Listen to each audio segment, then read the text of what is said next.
welcome. We have Danko Jones calling in. How are you, Danko? Good. You home in Canada? We are on tour, last day of the tour in Vancouver. Ah, I love it well. I went to college on the Canadian border right there in Bellingham. Spent many a day in Vancouver. Right. Yeah, we love it. What's the venue? It's actually called The Venue. Is that right? Yep. Well, we know you're going to slam tonight. We're very, very excited about the new album, Fire Music, and want to go back first to the roots of it all. At what age did you start playing guitar, and who were your musical heroes? Who really did it for you growing up? I started playing when I was 13, and it was Eddie Van Halen and, you know, the usual cast of characters. The classic rockers, the Angus Youngs, and all these guys? Yeah, but I mean, when I started to, you know, take music more seriously, it was more like Billy Gibbons, Greg Ginn, Piggy from Voivod, stuff like that. Malcolm Young. Sure. Well, that was amazing stuff. And at what age did you form your first band? Geez, I guess it was in high school. Maybe I was 16.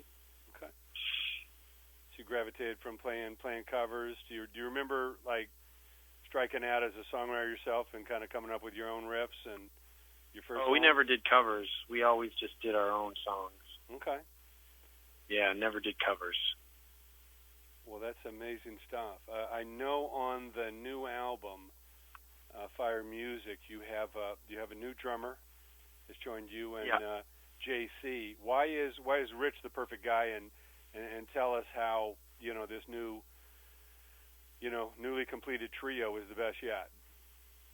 Well, I mean, the album speaks for itself. You know, the drumming on it is great. You know, Rich kind of proved himself on the album. The first single is "Do You Want to Rock," and it's based on a kind of a drum pattern he brought to us, me and JC, and from there we wrote the song. That's never happened with any of the people who have drummed for us before. Another thing was our last drummer insisted on playing a rack tom. You know, now this was the first drummer who ever played with a rack tom in our band. And, you know, in the spirit of being welcoming, we kind of let him do it. But the first order of business for Rich when he joined our band was to get rid of the rack tom. On his own, he wanted to get rid of it and stick with what the band is all about. And plus, a big thing about it was our last drummer couldn't play Full of Regret properly, which was a big single for us off our album Below the Belt. And Rich played it perfectly right on the first try, first rehearsal.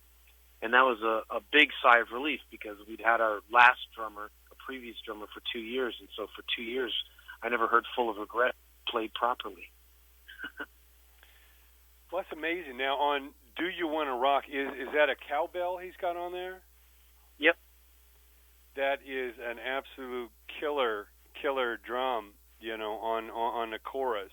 Now obviously that song's got to go over incredibly well live, but tell us about, you know, making Do You Want to Rock and you know, what it's primed for.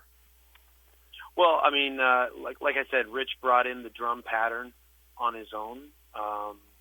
He had a few drum patterns, and it started with a little loose conversation him and I had about wanting to have a new song on the record that incorporated like cowbell the way that Full of Regret did for Below the Belt. And he brought in that pattern, and we started to jam on it as a band in the rehearsal space, and we wrote Do You Want to Rock? Well, certainly an amazing anthem, and I know the song Going to Be a Fight Tonight is the first we heard off the new album on WWE. I mean, talk about that song. Well, it was a song that the WWE used as the theme song for the Royal Rumble main event this year.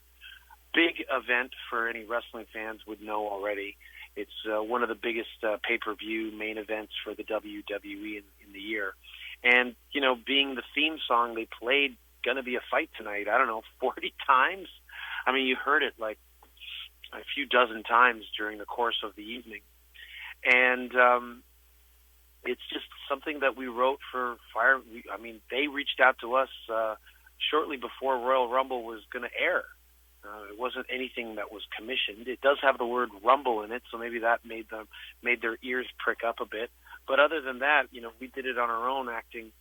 We just wanted a good song for our new album. And, lyrically, it doesn't really rest on anything autobiographical or anything. It's really a story based on the movies Warriors and West Side Story, kind of describing a rumble or a fight between two rival gangs. That's all.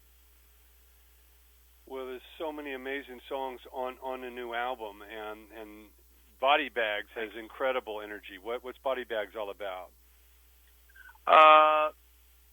That was probably the first song that kicked off the whole tone of the record.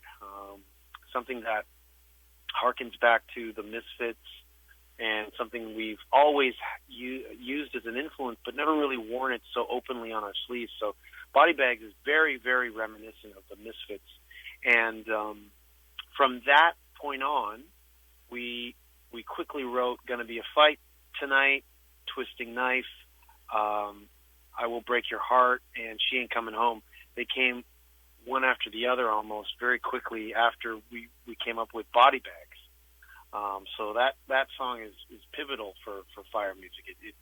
It really set the tone for the songwriting. And I know when I saw you for the first time on the Uproar show out here, I've been hearing the music for years, but seeing you guys live, I mean, you emote so much energy. There's so much frantic, electricity when you perform. What is your best feeling? I mean, obviously it's a release for you. You love and probably feed off the energy of the crowd, but looking at performing live, what is your kind of mindset going into a show? I don't know. You're a little nervous, or else it wouldn't be exciting.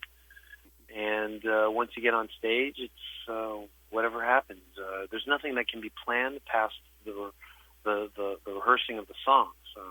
The banter that happens back and forth, and the energy between the audience and the stage changes nightly. So you can never prepare for it. So the best thing I do after all these years is to just go on stage with a blank slate, nothing prepared other than the songs and knowing exactly what city you're in. And other than that, you just let the chips fall where they may. Sure. Now, a couple of the classics that we got to ask you about. First Date. What was that song written about? Really, it's all in the lyrics. It's just about going on a date and that's all it is. There's nothing deeper than that. Yeah. Usually our songs aren't any deeper than what the song title suggests. Sure. And I guess Lover Call says it all. That's about oral sex. Yeah. Now that's an amazing song. Any interesting stories you can tell us about learning the Lover Call? It's such an old song. I can't remember. We came up with JC came up with the bass line. I think he was just farting around on the bass, and then he came up with that line, and we were like, whoa, what was that? And so we quickly wrote that song around the bass line that he came up with, and that was it. I think that song wrote itself in maybe half an hour. Well, that's great stuff. I know you've had the opportunity to go on the Motorhead cruise and, hang with the Lemmies and some of your idols. Talk about, when you get to meet somebody like a Lemmy or someone you've looked up to and played their music. What's that like as far as inspiring you to, have a career, trajectory like someone like him? Right. Well, we've played with Motorhead over the years many times. They took us on tour in the UK and in Germany and France and Belgium in 2008. And And even before that, you know, in Health, 2006, all the way up to 2008, and anytime we'd play with them, we'd hang out with them, and I'd go on stage and sing "Killed by Death" with Lemmy. I'm actually in the Blu-ray version of the Lemmy documentary, singing "Killed by Death" with him in Berlin when we played with them, and Rose Tattoo. Yeah, it's a great feeling to be accepted by, you know, a man in a band that means so much to us and to everybody. Yeah, that's great stuff. You know, we're based right here in L.A., and you know, life is good when Lemmy's at the Rainbow and playing his video game. You know, he's holding down the fort. Right. It's great stuff to see. Now, I noticed, you know, over the years, your dealings with, you know, let's call it the underbelly of the music business. You know, the weasels, the A&R geeks. I noticed at the Uproar show, you know, you had a little banter about the A&R guys from Chi-Chi's Records and the weasels that are in this industry. Talk about your disdain for the the followers in this business, not the innovators and the people that are really making things happen, but the hangers-on and the people that are in the way. I mean, a lot of those, it was just a joke. I mean, it was a joke and a comment about the state of the music industry, especially when, you know, AC/DC is selling their album through, I believe it was Walmart, and the Eagles as well. And so it was just a comment on that. It really had nothing to do with, like, you know, the kinds of people that filter in and out of this industry. I mean, you can read into that if you want, and I won't disagree.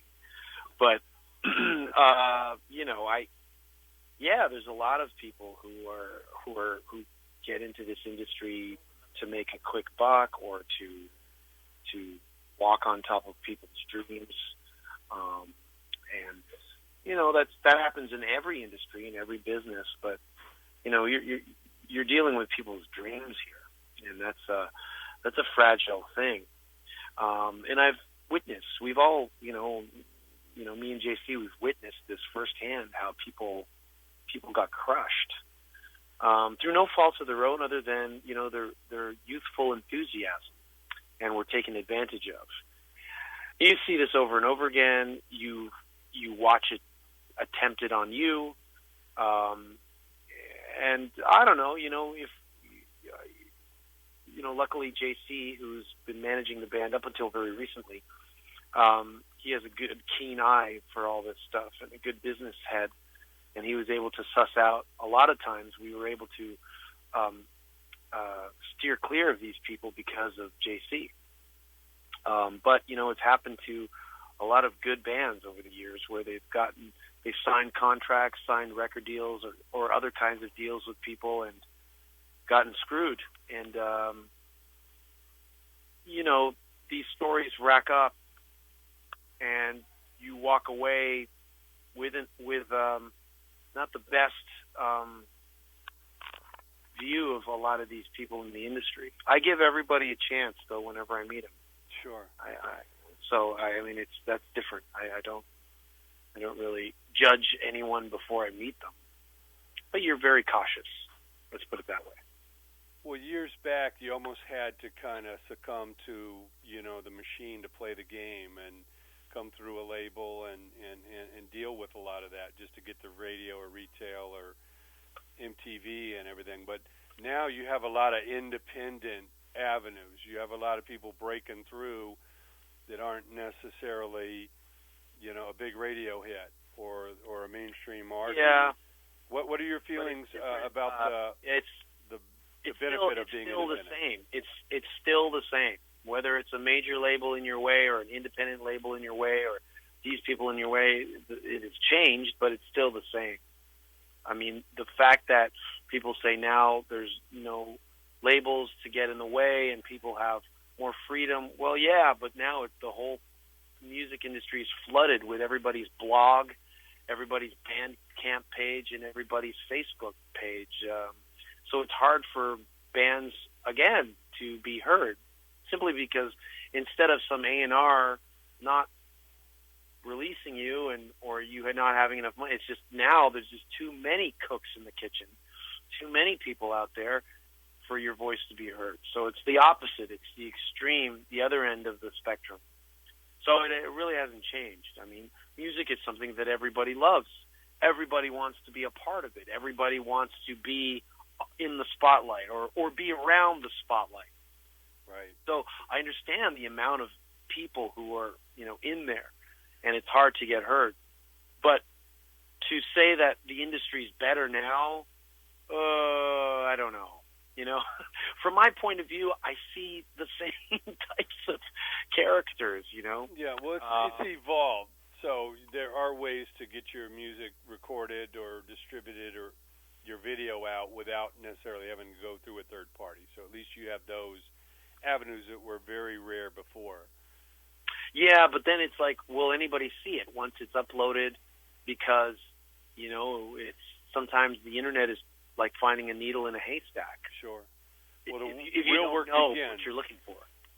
Yeah, it's like, if you don't know what you're looking for, except you want to find a good band, well, what name do you type in to find it? There's blogs, but even then, those people, the people who run the blogs, they will act as, the mediators. They will act as the gatekeepers. So there will always be these gatekeepers. And I don't know, maybe I'm a natural born contrarian. I don't like gatekeepers. They can go eat me. Well, no question. We're here about new music discovery. We've been helping people find out about great new, deserving, music for decades. And obviously, your friends Eddie Trunk, Jim Florentine, and Don Jameson at the Metal Show always sing your praises. How great is that to see those guys out there waving the flag? It's humbling. The fact that those guys are such boosters of our band. I don't know what to say other than I'm glad we were able to connect with them. Musically, I'm glad they like our music, and we've known Jim and Don especially for a long time, and they've seen us play in like dives. So they know, there's been, I remember Jim came to a show in Florida, which I rank as one of the worst shows we've ever done. And after the show, Jim just loved it because I was yelling at the audience. We were just yelling at each other back and forth. And in the end, it was kind of like a stand-up comedy show, or with a lot of hecklers. And I could see how Jim liked it from that standpoint. So, I liken comedians to bands, like performing on stage. There's many similarities between the two, and I think those guys and me, we see similarities in what the others do. You know what I mean? So there's also that. I appreciate what they do. I find stand-up comedy to be the hardest way to perform in front of people. So I have only respect for anyone who has the balls, whether they're even good or not, to get up on stage to even do it for even like a one night. I don't even have the balls to do that. And I respect the people who have the balls to do it even for one night, but then to carve a career out of it to me, is like climbing Mount Everest. And those two guys have done it, and with so much success. They have my full respect, and the fact that they really love our band. That's like I said, it's pretty humbling. Sure. Now I know you have a successful podcast yourself, and you've had great guests like Henry Rollins and people like that on your show. What does that do for you? What is that part of your psyche that the podcast fills, and what's your goal as far as with all that? Yeah, a lot of people think that this is my way of trying to enter into radio broadcasting, and that is absolutely not the truth. It keeps me busy on the road, gives me something to do. I'm actually waiting for a friend to jump on our bus, and we're going to do a podcast after this talk with you. Sure. So, it keeps me busy on the road. I love doing, writing up the intros, working on the edit of the podcast. It's just my little hobby. Some people like to collect stamps, and I have this thing, and it's not really out there with a big, huge flag being waved on the internet with banners and ads and all this stuff. It's just there. And if you find it, great. If you don't find it, well, maybe you'll find it later on.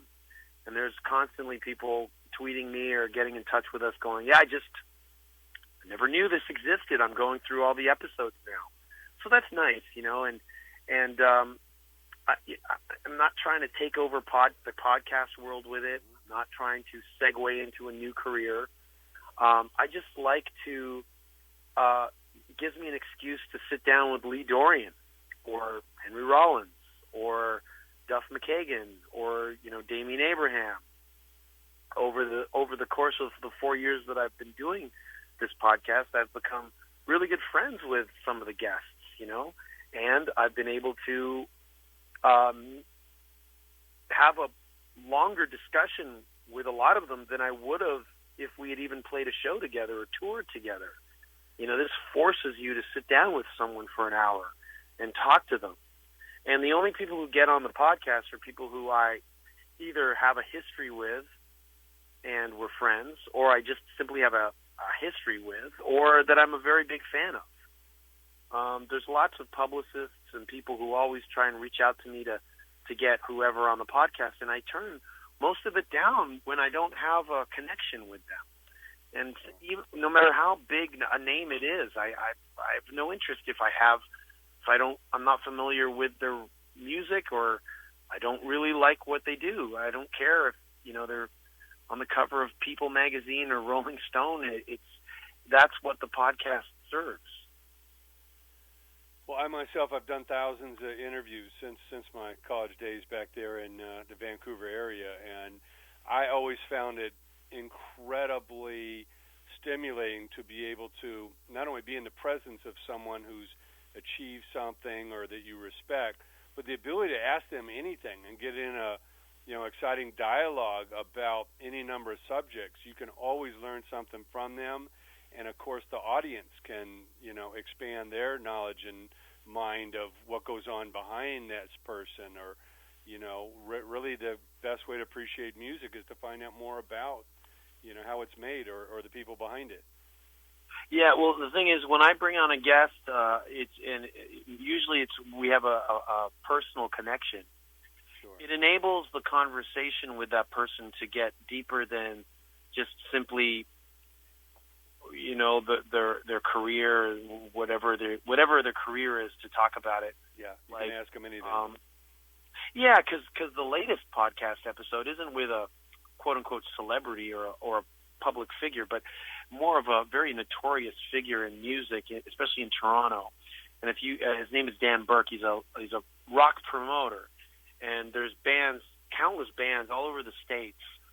If you say Toronto, that he is synonymous with it, and it just got uploaded yesterday, and on it, we talk about the time he wanted to fight me. So these are the conversation. These are where it leads. The conversation leads into. Whereas if it's more of a formal interview, it can get interesting. But I want the podcast to sometimes get personal. Sure.